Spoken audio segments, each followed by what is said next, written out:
Hello friends, इस video में मैं आपको दिखाऊंगा महाराणा प्रताप के बारे में। राजस्थान की कठोर धरती, अरावली की ऊंची पहाड़ियां और इतिहास की गूंज में सुनाई देता एक नाम, महाराणा प्रताप। एक ऐसा राजा जिसने भूख सही, कष्ट सहे, पर झुकना स्वीकार नहीं किया। यह कहानी है सत्ता की नहीं, यह कहानी है स्वाभिमान की।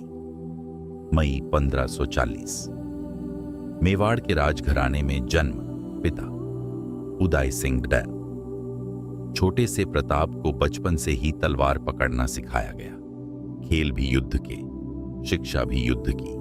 उन्होंने शाही आराम से ज्यादा कठिन जीवन को चुना।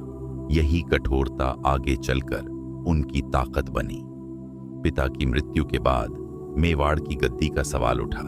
राजनीति, षड्यंत्र, विरोध सब कुछ था, लेकिन अंत में जनता और सरदारों ने प्रताप को चुना, क्योंकि वे जानते थे यह व्यक्ति बिकेगा नहीं।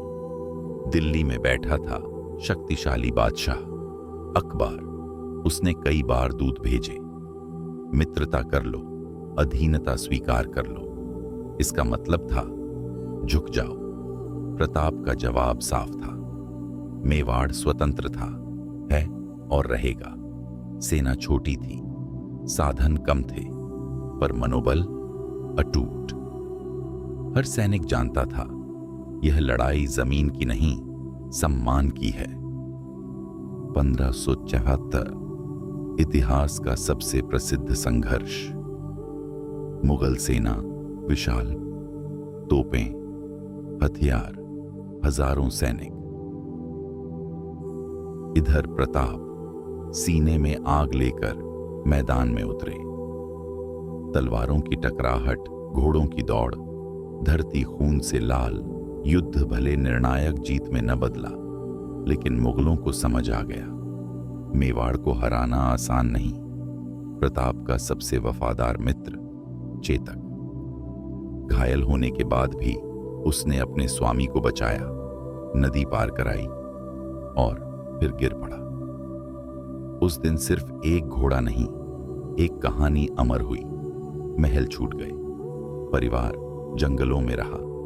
कभी कभी खाने को घास की रोटी भी नहीं मिलती थी, लेकिन प्रताप ने हार नहीं मानी।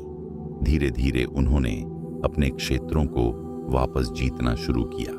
जीवन भर संघर्ष, पर सिर कभी नहीं झुका। 1592 में उनका देहांत हुआ, पर उनका स्वाभिमान आज भी जिंदा है। महाराणा प्रताप हमें सिखाते हैं, ताकत सेना से नहीं, इरादों से होती है। अगर दिल में देश है तो कोई आपको झुका नहीं सकता। अगर आपको इस वीर पर गर्व है, लाइक करें, शेयर करें और चैनल को सब्सक्राइब करें।